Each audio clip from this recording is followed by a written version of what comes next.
주님 말씀 나누고자 하는데요. 오늘 말씀 사도행전 8장 5절부터 17절까지 말씀입니다. 중간에 한 3절 정도는 건너뛰고 읽으려고 하는데요. 우리 화면을 따라서 보시면 좋을 것 같습니다. 우리 5절부터 17절까지 저와 여러분이 한 절씩 교독하시고 마지막 17절은 같이 읽으시겠습니다.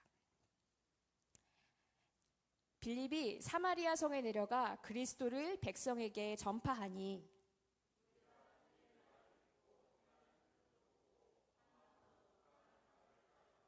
많은 사람에게 붙었던 더러운 귀신들이 크게 소리를 지르며 나가고 또 많은 중풍병자와 못 걷는 사람이 나으니.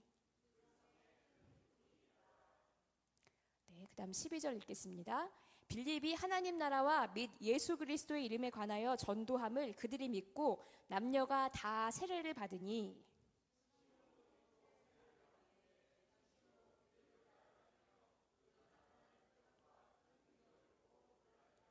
예루살렘에 있는 사도들이 사마리아도 하나님의 말씀을 받았다 함을 듣고 베드로와 요한을 보내매 이는 아직 한 사람에게도 성령 내리신 일이 없고 오직 주 예수의 이름으로 세례만 받을 뿐이더라. 이에 두 사도가 그들에게 안수하며 성령을 받는지라. 아멘. 어버이 주일을 맞이해서 이 교회 학교에서 한 선생님이 아이들에게 이런 질문을 했다고 합니다. 친구들, 우리 어떻게 하면 이 어버이날을 맞이해서 엄마 아빠를 도와드릴 수 있을까요? 우리 친구들은 어떻게 엄마 아빠를 도와드리겠어요? 하고 질문을 했대요. 그랬더니 아이들이 막 저요 막 손들면서 저는 설거지를 도와드릴 거예요.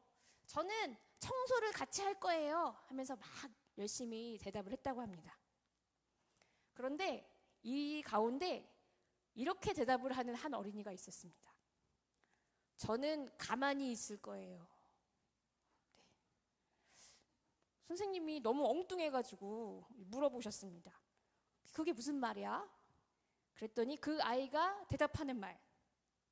엄마가 그러는데요. 저는 가만히 있는 게 도와주는 거래요. 네. 여러분 어떻게 공감하십니까? 네.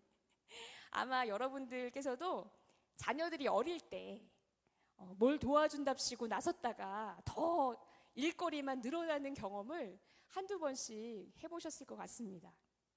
엄마 내가 요리 도와줄게, 막 설거지 도와줄게 하다가 막 와장창 쏟기도 하고 깨기도 하고 막 더 막 할 일이 많아지는 그런 경험. 마음은 고맙지만 가만히 있어주는 게 더 도와주는 일이다. 근데 이것이 사실은 하나님과 우리 사이에도 적용이 되는 것 같습니다.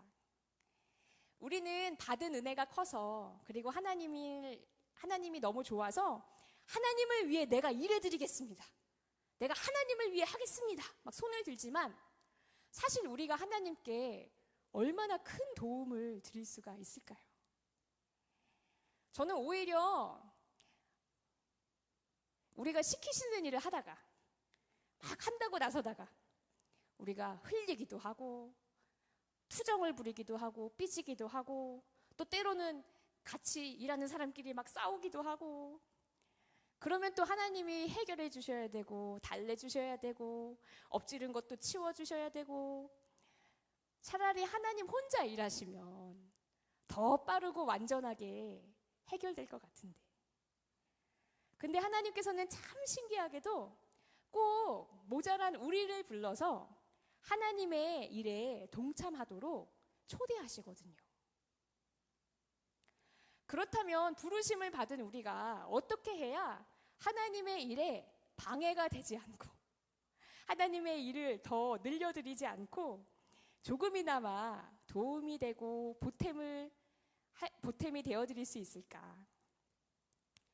하나님 보시기에는 어린 자녀와도 같은 우리지만 하나님의 뜻이 더욱 아름답게 이루어질 수 있도록 우리 편에서도 도와드리고 노력할 수 있는 부분이 있습니다.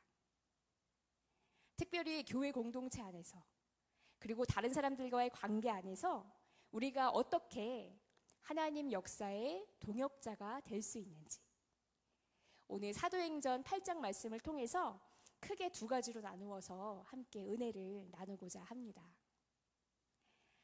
첫 번째, 바로 우리가 영적인 권위의식, 특권의식을 내려놓을 때 구원과 성장의 역사에 보탬이 됩니다.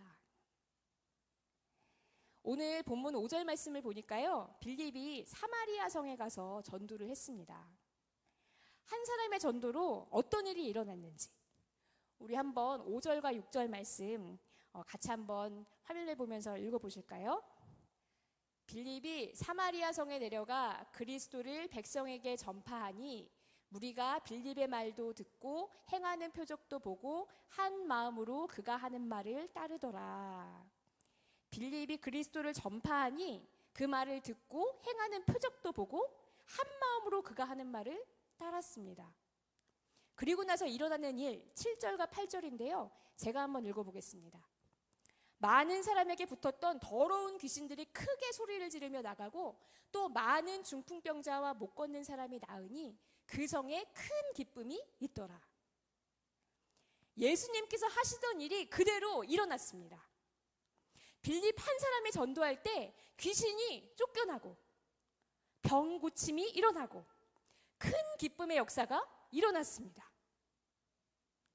그래서 12절 말씀에 어떠한 그 성과, 결과가 일어났냐면요. 우리 11절 말씀 우리 한 번 더 제가 읽을 때 같이 읽어주실까요? 빌립이 하나님 나라와 및 예수 그리스도의 이름에 관하여 전도함을 그들이 믿고 남녀가 다 세례를 받으니, 무엇을 받았다고요? 세례를 받았습니다. 사마리아 성의 사람들이 믿고 영접할 뿐만이 아니라 세례를 받는, 그리스도인으로 살겠다고 결심하는 일들이 일어났습니다. 이 대단히 놀라운 일입니다. 예루살렘 아닌 곳에서 신자가 생긴 것이 여기가 처음입니다. 이 소식이 예루살렘 교회에 전해졌을 때 예루살렘 교회는 어떤 반응을 보였을까요? 좋아했을까요? 싫어했을까요? 싫지는 않은데 좀 찝찝했을까요? 사실 예루살렘 본토교회 입장에서는 사마리아 사람들이 세례를 받았다는 소식이 그렇게 달갑지 않을 수 있습니다. 조금 불편한 얘기일 수 있습니다. 왜냐하면 당시 유대인과 사마리아 사람 사이에는 결코 융화될 수 없는 그런 깊은 감정의 골이 있었기 때문입니다. 이 북이스라엘이 멸망한 후에 사마리아 지역에 여러 이방인들이 들어와서 살게 됐거든요. 근데 나라는 망해도 남아있는 사람들은 하나님 말씀을 지켜야 되는데 이 북이스라엘 사람들, 사마리아 지역 사람들은 어느새부턴가 하나님이 하지 말라고 하신 이방인과의 결혼을 하게 됐습니다. 그래서 하나님 백성의 순수한 혈통을 잃어버리고요. 또 같이 결혼하며 살다 보니까 믿음도 잃어버리게 됩니다. 이방인들이 섬기는 우상도 같이 섬기게 되고요. 신앙의 순수성을 잃어버리게 되니까 그때부터 남유다에 살던 유대인들, 정통 유대인들은 사마리아 사람들을 하나님의 백성으로 치지 않게 됐습니다. 그래서 이 북쪽으로 여행할 때는 사마리아 땅을 거쳐가는 것도 싫어가지고 삥 돌아서 우회해서 다닌 겁니다. 이러한 편견과 혐오, 무시하는 마음들, 이런 마음들이 있었는데요. 예루살렘 교회도 사실은 이러한 생각으로부터 크게 자유롭지 못합니다. 요한복음 4장에 보시면 예수님께서 사마리아 여인과 우물가에서 이야기하시는 내용이 나오죠. 근데 제자들이 그걸 보고 이렇게 생각했다고 나오거든요. 왜 선생님이 사마리아 여자와 대화를 하시지? 하고 이상하게 여겼다라는 점이 말씀에 나옵니다. 그런데 그 제자들이 사도가 되어 세운 교회가 바로 예루살렘 교회이니 예수님을 구주로 영접했다고 해서 자기가 갖고 있던 고정관념이나 편견이 한순간에 사라지지는 않잖아요. 그래서 예루살렘 본토교회는 사마리아 사람들이 예수님을 믿고 세례를 받았다는 사실이 조금 불편할 수 있습니다. 아니, 사마리아인들이 구원을 받을 자격이 있나? 많이 양보해서 물 세례까지는 몰라도 성령 세례는 안 될 일이지. 그거는 우리도 얼마 전에 받은 일인데. 우리가 예수님과 함께 동고동락하면서 그랬던 우리가 열심히 기도해서 얼마 전에 받은 성령인데, 어떻게 예수님을 직접 만나본 적도 없는 너희가, 오랫동안 말씀과 상관없이 살았던 너희가 성령까지 받을 수 있느냐? 물세례 받은 것도 감지덕지지라고 생각할 수 있습니다. 그런데 실제로 예루살렘 교회가 어떻게 했는가를 보면 우리의 생각을 벗어나는 반응을 보입니다. 우리 14절 말씀에 나와 있는데요. 우리 14절 말씀, 15절 말씀 같이 연결해서 한번 보실까요? 네, 나오는군요. 네, 같이 한번 읽어보겠습니다. 시작. 예루살렘에 있는 사도들이 사마리아도 하나님의 말씀을 받았다 함을 듣고 베드로와 요한을 보내매 그들이 내려가서 그들을 위하여 성령 받기를 기도하니. 아멘. 여러분, 예루살렘 교회가 어떻게 했죠? 베드로와 요한을 보냈습니다. 그래서 성령 받기를 기도했다고 했습니다. 싫어하지 않았습니다. 비판하지 않았습니다.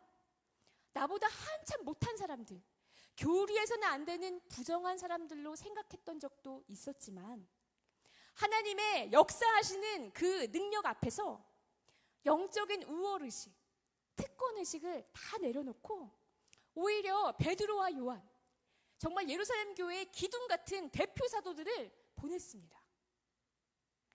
사마리아 성도들이 물세례를 받았다고 하니 이제는 더 나아가서 성령 세례를 받을 수 있도록 무려 예루살렘에서 제일 능력 있고 또 주님 사랑받는 그런 제자들, 사도들을 보낸 것입니다.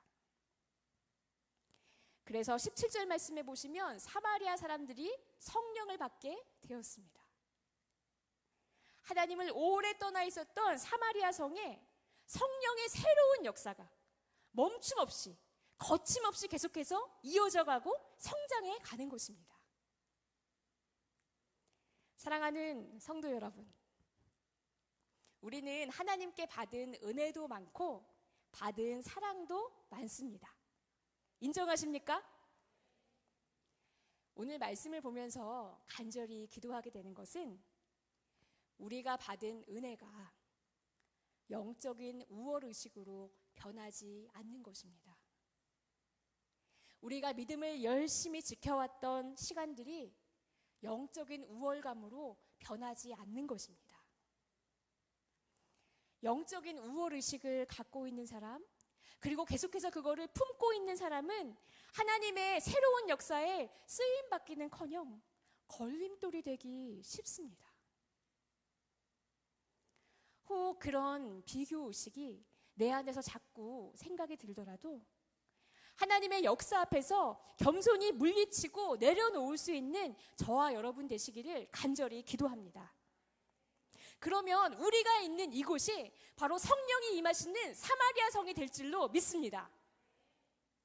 받은 은혜가 깊으면 깊을수록 그것을 남을 판단하는 데 쓰지 말고 베드로와 요한을 보내준 예루살렘 교회처럼, 그리고 친히 가서 안수기도 하며 성령 받기를 간절히 기도해 주었던 베드로와 요한처럼 우리도 그들도 함께 은혜 받을 수 있도록 힘을 다해 도와주는 저와 여러분 되시기를 간절히 원합니다. 지금까지 영적인 권위의식을 내려놓았을 때 성령님이 역사하시고 성장과 성숙이 이루어지는 것을 보았습니다. 두 번째, 우리가 하나님께 보탬이 될 수 있는 두 번째 태도와 방법이 있는데요.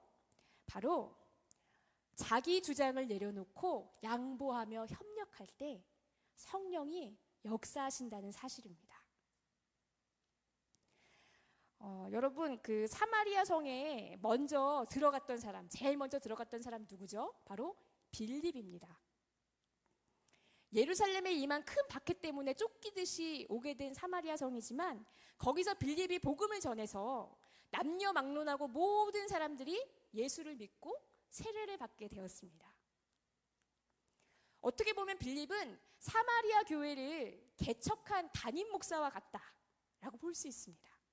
처음 그 교회를 세웠기 때문에 사마리아 사람들의 신앙생활을 지도하고 성숙시킬 책임과 권리 그리고 애정은 빌립에게 제일 많이 있다고 볼 수 있겠습니다. 그런데요, 여러분, 빌립이 개척한 교회에 누가 왔죠? 베드로와 요한이 왔습니다. 안수받는 자마다 성령을 받는 그런 놀라운 일이 베드로와 요한을 통해 일어나고 있습니다. 영적으로 더 영향력 있어 보이는 일을 후발주자들이 하고 있습니다. 굴러온 돌이 박힌 돌을 빼고 있는 셈입니다. 혼자서 고군분투하면서 사마리아 선교의 첫 문을 열었던 빌립에게 있어서 어쩌면은 이 베드로 요한의 활동, 활발한 활동이 조금 불편하게 느껴졌을지도 모르겠습니다. 그런데 이러한 상황에서 빌립은 무엇을 했을까요? 왜 내가 씨를 뿌려놓은 밭에 와서 마음대로 안수기도 하냐고 따졌을까요? 아니면 따지지는 않았지만 그냥 불편하고 보기 싫어서 사도들이 하는 일에 비협조적으로 나갔을까요? 사실 오늘 본문의 말씀을 보면요, 베드로와 요한이 온 후에 빌립이 무엇을 했다라는 언급이 하나도 없습니다. 빌립이 싹 사라진 듯합니다. 여러분, 근데 오늘 말씀에서 사마리아 사람들이 생전 처음 본 베드로와 요한에게 안수를 받고 있죠. 이것은 누군가가 사마리아인들에게 베드로와 요한을 소개해줬고 만나서 기도를 받을 수 있게 중간 다리를 놓아줬다는 뜻입니다. 그럼 그 중간 다리를 놓아준 사람 누굴까요? 빌립입니다. 아예 본문 속에서 자취를 싹 감출 만큼 존재감이 없는 일이었지만 빌립은 자기의 주장과 권리를 내려놓고 그 중간다리 역할을 묵묵히 감당한 것입니다. 하나님의 성령의 역사를 위해서. 그런데 빌립만 이렇게 양보하고 내려놓은 것이 아닙니다. 사실은 베드로와 요한도요, 빌립을 존중하며 협력했습니다. 베드로와 요한이 볼 때 빌립이 어떻게 보였는지 한번 볼까요? 사실 빌립의 직분은 사도가 아닙니다. 직분이 뭐였을까요? 바로 집사죠. 예루살렘 교회가 세운 집사. 예루살렘 교회에서 집사의 역할은 어려운 사람을 구제하는 일입니다. 이 말씀과 기도는 사도들이 하고 구제는 집사들이 전담했습니다. 근데 그런 집사 빌립이 사마리아 성에 와서 말씀을 전하고 막 세례를 주었거든요. 예루살렘 교회의 허락을 받지 않고 먼저 복음을 전했으니 베드로와 요한이 보기에는 좀 불편할 수 있습니다. 이 말씀 사역은 사도들이 할 일인데 왜 빌립이 했을까? 과연 제대로 된 복음을 전했을까? 미심쩍게 생각할 수도 있습니다. 그런데 오늘 말씀을 보니까 베드로와 요한은 사마리아 성에 내려와서 빌립이 하던 일을 깎아내리지 않습니다. 오히려 하나님께서 빌립을 통해 역사하셨음을 보고 인정하면서 그 다음에 해야 할 일을 겸손하게 하고 있습니다. 만약 빌립, 베드로, 요한 이 양쪽이 자기 입장만 내세우며 협력하지 않았다면 사마리아 성에 이렇게 물 세례와 성령 세례가 순적하게 이루어지며 성장할 수 있을까요? 만약 빌립이 내가 사마리아 교회 개척자니까 내가 물 세례도 주고 성령 세례도 내가 주겠다 하면 어떻게 됐을까요? 빌립 혼자서도 성령 강림이 이루어질 수도 있겠지만 아마 그럴 때는 혼자 모든 일을 하느라 금세 지치고 피곤해졌을 것입니다. 아마 성령의 역사가 오히려 더디었을 것입니다.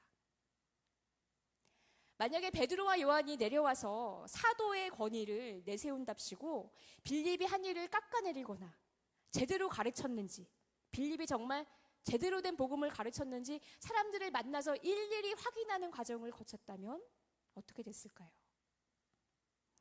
이제사 겨우 바른 길로 돌아온 사마리아 사람들이 신앙의 혼란을 다시 겪었을 것입니다. 그러나 양자가 서로의 역할을 존중하는 가운데 양보도 하고 협력도 했기 때문에 물 세례와 성령 세례가 순차적으로 이루어지며 사마리아 성이 구원을 받고 믿음이 성장하고 성숙하게 되었습니다.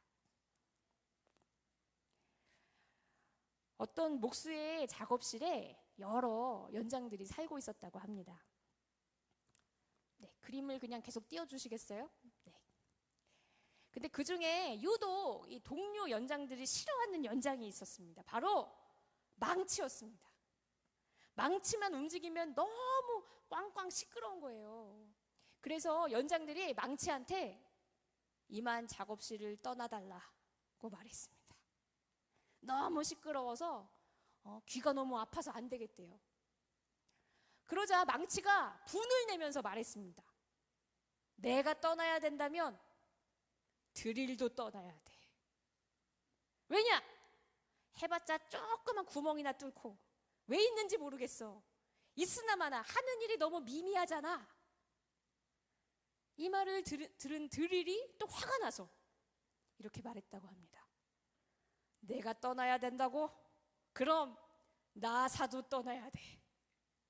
나사는 혼자서 아무 일도 못하고 꼭 누군가가 돌려줘야 되잖아. 1인분도 못한다고. 도움이 되기는커녕 성가셔. 그러자 이번에는 나사도 일어나서 지지 않고 말했습니다. 내가 떠나야 된다고? 그럼 자는? 나는 자가 진짜 문제라고 생각한다. 자기만 옳은 것처럼 매사 다른 사람을 재고 있다. 그러자 자가 일어나서 말했답니다. 누가 남았죠? 나보다는 사포가 더 심하다고 생각해. 너무 거칠어서 툭하면 사람들과 마찰을 일으키잖아. 계속해서 서로 네가 나가야 된다고, 네가 더 문제라고 막 논쟁을 하고 있는데 나사렛 목수가 작업실에 들어오셨습니다. 나사렛 목수 누구실까요? 네. 예수님이 망치와 드릴과 나사와 자와 사포 모든 연장을 빠짐없이 사용하셔서 튼튼한 설교단을 만드셨습니다. 사랑하는 성도 여러분, 나사렛 목수의 작업실에 있던 망치, 드릴, 자, 나사, 사포. 여러분, 이 중에 여러분은 어떤 연장이십니까? 나는 이 중엔 없어. 나는 꼭 필요한 연장이거든. 대신 사포는 이 사람인 것 같아. 드릴은 저 사람인 것 같아. 얼굴들이 떠오르지는 않으신가요? 하나님의 교회에서는 쓸데없는 사람이 한 명도 없습니다. 역할이 미미해 보이더라도 하나님의 설계도에 꼭 필요한 사람이라서 하나님이 한 사람 한 사람 지명하여 불러 모으셨습니다. 이것이 하나님이 일하시는 방법입니다. 하나님은 단점 없는 한 사람을 통해서 일하시는 게 아니라 완전 무결한 뛰어난 한 사람을 통해 일하시는 것이 아니라 장점도 있지만 단점도 많은 우리를 다 함께 사용하십니다. 나의 장점으로 상대의 단점을 덮어주고 또 내가 못하는 것은 상대방이 감당하면서 한 팀으로 일하게 하십니다. 그래서 하나님의 일은 개인전이 아니라 팀전입니다. 개인으로는 불완전하지만 팀으로서는 완전합니다. 하나님이 친히 불러 구성하신 팀이 바로 지금의 우리 교회입니다. 우리가 이 사실을 믿고 따뜻한 하나님의 시선으로, 나사렛 목수 예수님의 시선으로 나를 보고 또 남을 보았으면 좋겠습니다. 빌립과 베드로, 요한이 영적인 우월감을 가지고 막 자기 자신을 드러내려고 하지 않고 오히려 양보하면서 함께 협력할 때 사마리아 성에 큰 구원이 임하고 또 구원 이후에 성장과 성숙이 일어났던 것처럼 우리도 우리 각 사람을 하나님이 친히 불러서 한 팀으로 모아주셨음을 믿고 서로 존중하며 양보하며 함께 발맞춰 나아가면 하나님은 우리 모두를 다 같이 사용하셔서 참 아름다운 일을 만들어 가실 것입니다. 그렇게 사마리아 성처럼 구원받는 사람이 늘어가고 영적으로 성장하고 성숙해가고 그러한 도약이 일어나는 우리 교회가 되기를, 또 그러한 일에 쓰임받으면서 협력하는 행복한 우리 모두가 되기를 주님의 이름으로 축원합니다. 우리 이 시간